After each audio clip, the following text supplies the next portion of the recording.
as you go short term, you tend to look more financial because the other kind of metrics become like, you stop caring about them as much. And then COVID came. So now we have, let's call it 3 shocks that have driven business leaders into short-term thinking. And there's a few who are fighting against it and saying something is happening here.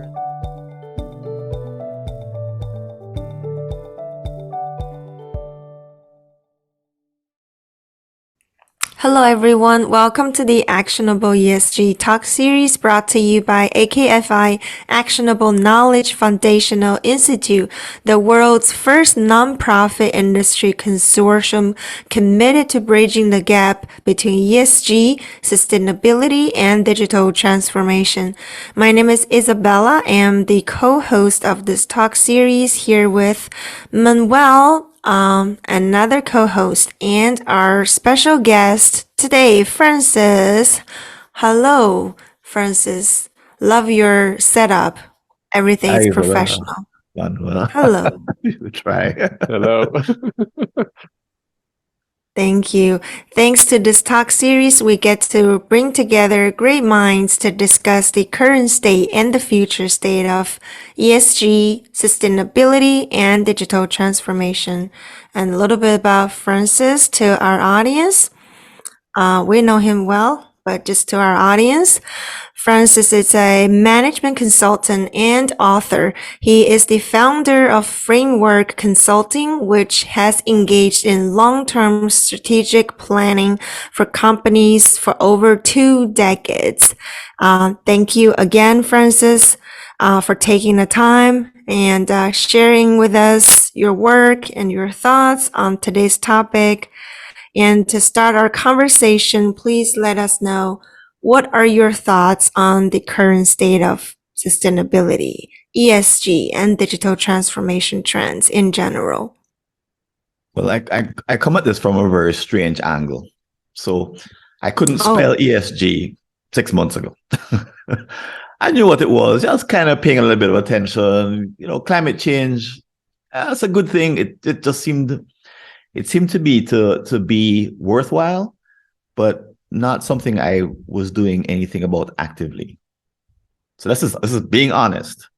But I led a long-term planning retreat for a forestry department. And in our retreats, we recommend 15 to 30 years in terms of the horizon that companies should look at. And they chose, I think it was 44 years. And they explained that trees take a long time to grow. And as the retreat unfolded, a light bulb went off, which was that, this actually isn't very different from the other retreats that we've led. Because when you extend the time frame, when you have companies look far enough into the future and actually create strategic plans that are in concrete, as in they're numbers based. It's not just a matter of just throwing up a vision statement, but they actually have a numbers based strategic plan. They naturally tend to be expansive in their thinking, and they naturally tend to look at, well, it's inherent in what it means to be a sustainable thinker. What it means to be a sustainable thinker, it means to be someone who cares about the long term and does more than talk about it.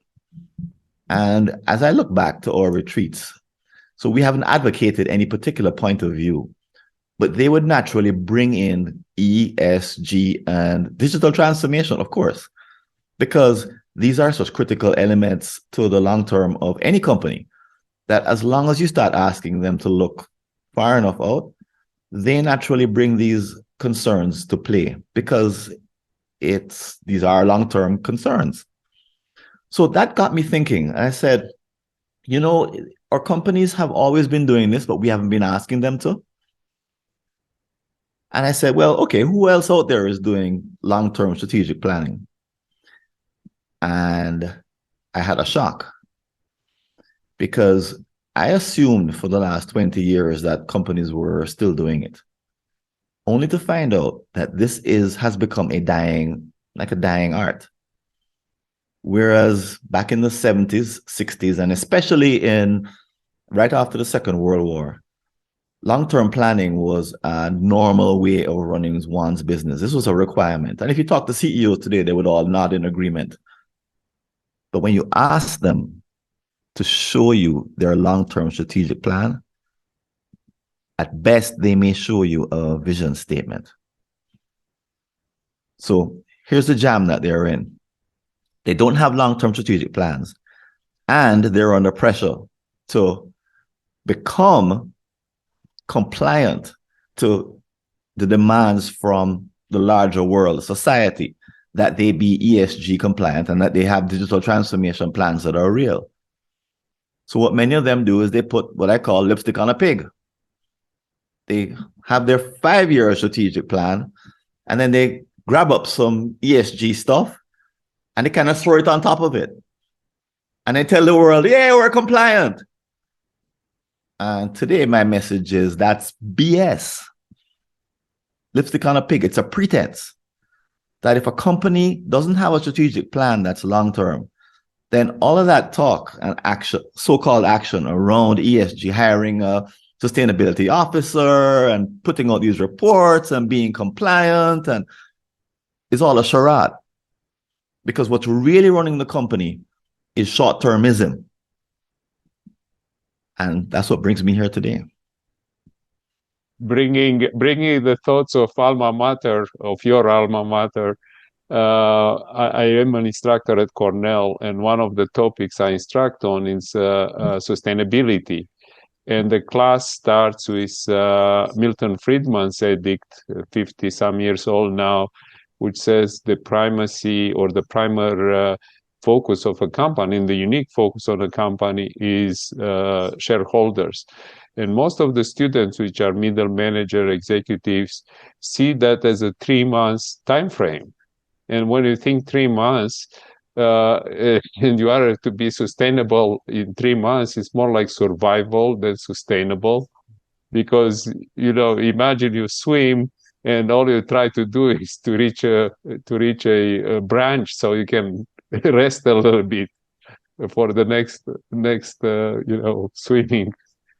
Yeah, so, and you pick 3 months, I think, because of the earnings reports, right?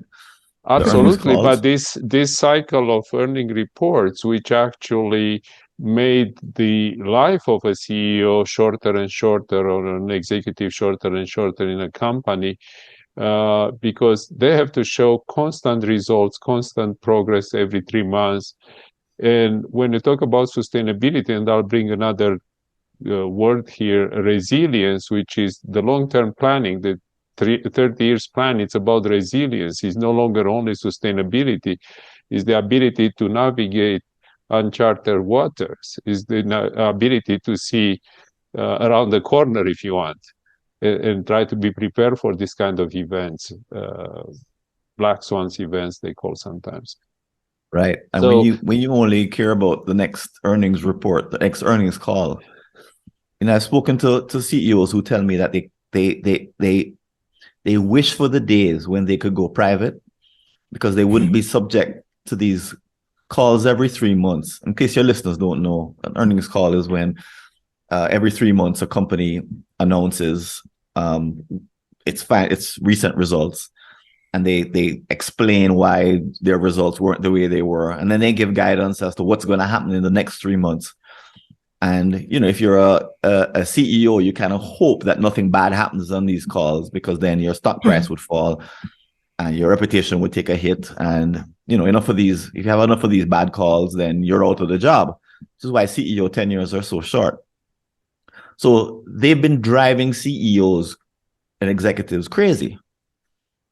And they're driven mostly by short-term shareholders like hedge funds, for example, who want immediate returns.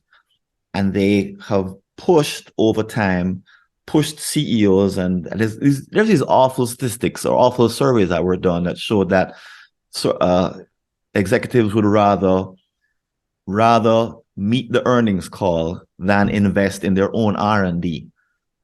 They'd make a trade-off if they had to, and make sure they hit their numbers every 3 months, than invest in the R&D that would keep their company alive. So that has a cost. And one of the costs is the reason that we're here today. We wouldn't be here today if that short-termism hadn't taken root.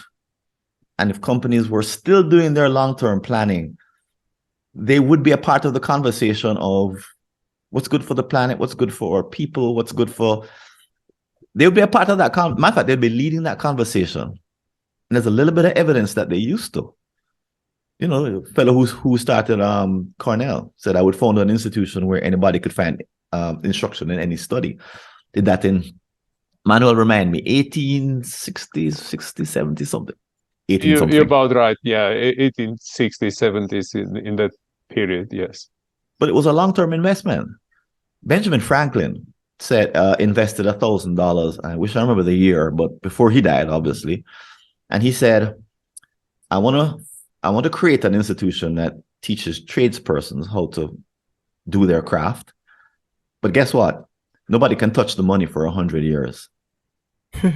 So that 1,000 grew into millions because it was invested. It was, it was set up so that it would grow. Mm-hmm. And it allowed the institution to be created 100 years later.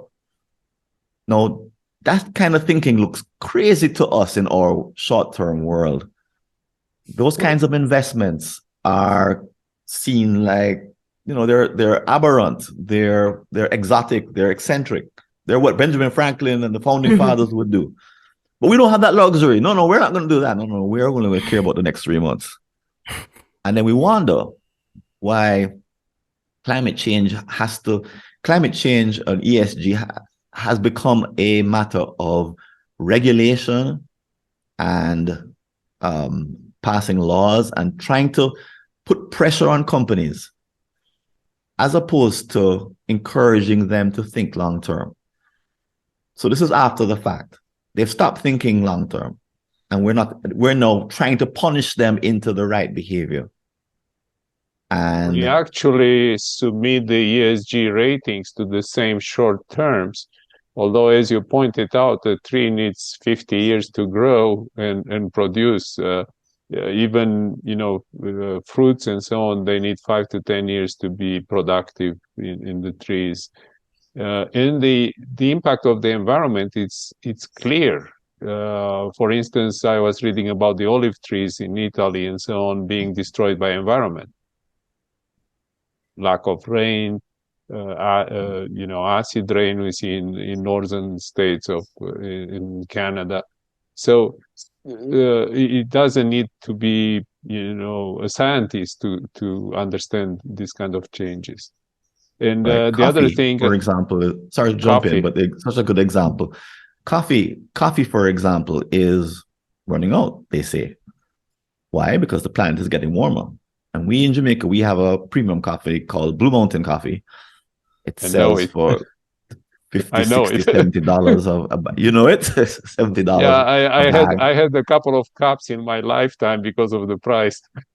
It's an exotic, right? And so what's happened around the world is that as the climate has changed and as global warming has taken place, the coffee growers have had to move higher and higher. Right. But there's only so high they can go because there's a top of a mountain somewhere that's waiting for them.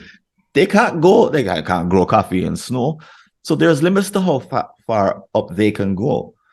At the current rate, we would not have space to grow, especially the premium coffees. So a company like Starbucks, you could imagine if Starbucks, I don't know anything about their strategic planning, but if they only have a five-year strategic plan, then they're laying the seeds for their own destruction.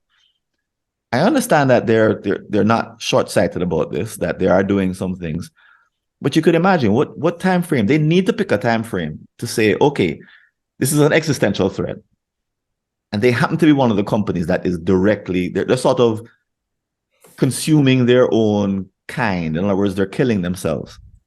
So they need to pick up a planning horizon that allows them to intervene so that they can have coffee in the future.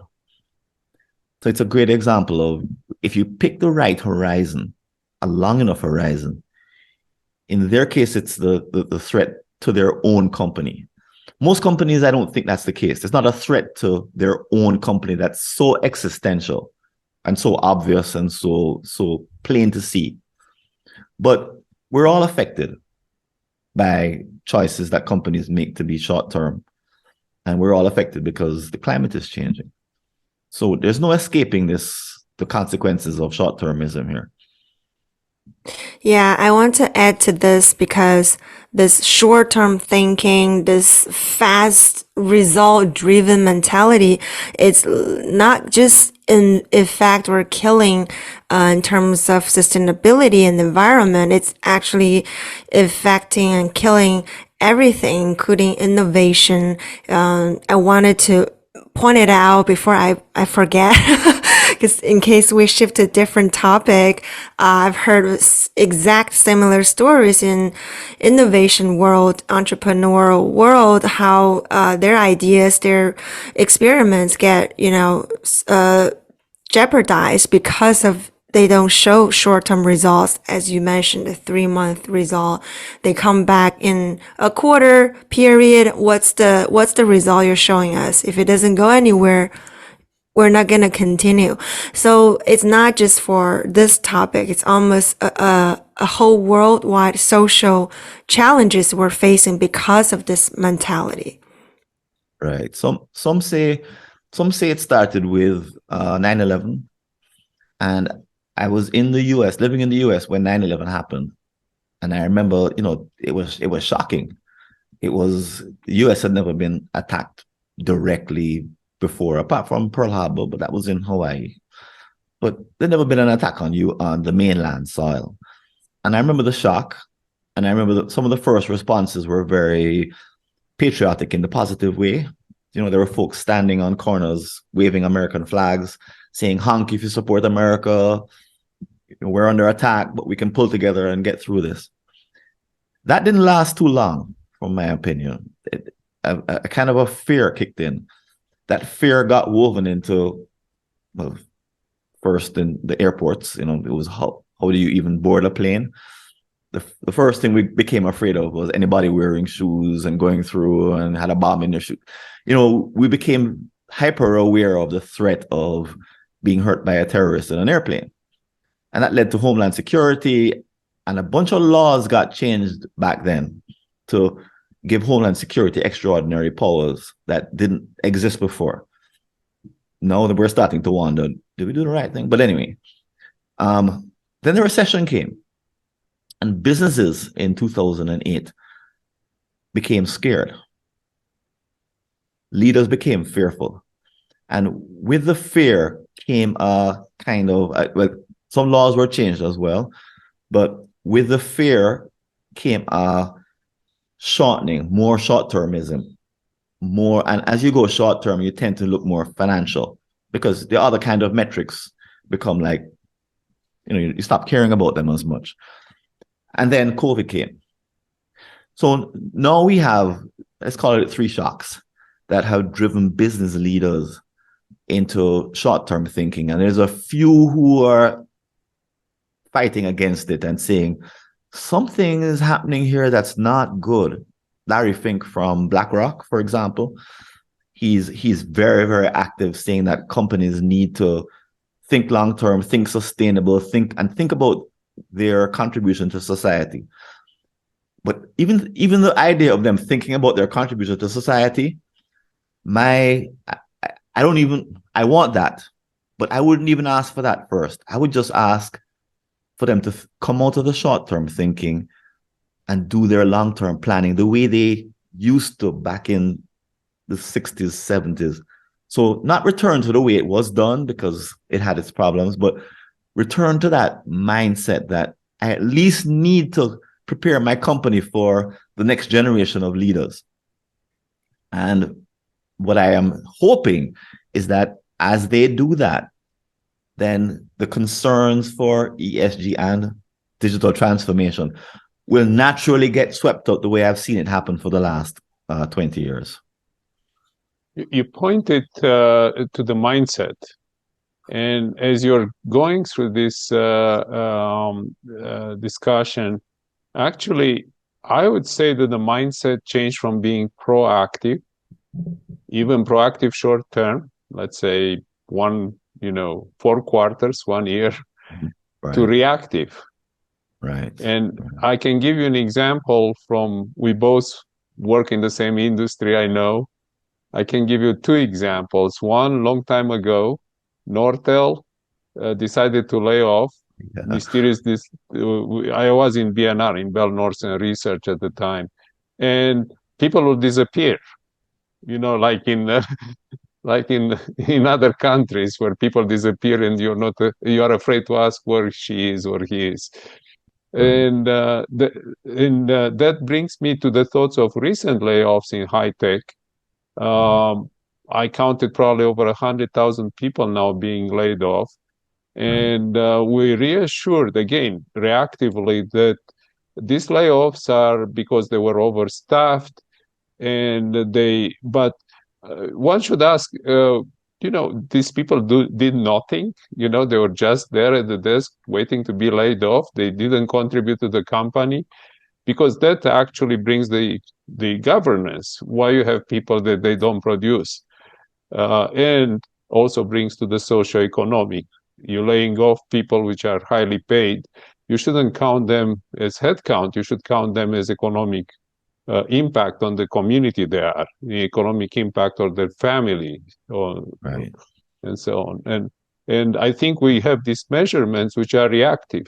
Back to what I'm saying, we react. We don't even think the next day proactively. It's let's survive today. Right. There's some folks who are saying that the layoffs were only that it's been a, how do you say, and somebody does something and everyone follows behind them, kind of a Pied Piper kind of effect, where what they're really defending. The playing cards castles, right? Right. One card fails and the rest of them Right. And the rest, follow. or dominoes that The fall over domino each other. effect. The Domino domino effect. effect. Right. It's like a Thank you. domino effect. But it's not coming from losses. It's not that they're losing money, because they're sitting on piles of cash, from what I'm told. It's coming from wanting to keep their share price high. So it's entirely reactive, according to some. And there's not a plan that says, oh, okay, we're going to do this because in the long term it will allow. No, this is really about getting the share price high enough that their numbers look good. And that's what, if there's any truth to that, this is tragic. But that goes in the incentives, right? We get what we incentivize. We incentivize short term, as we discussed.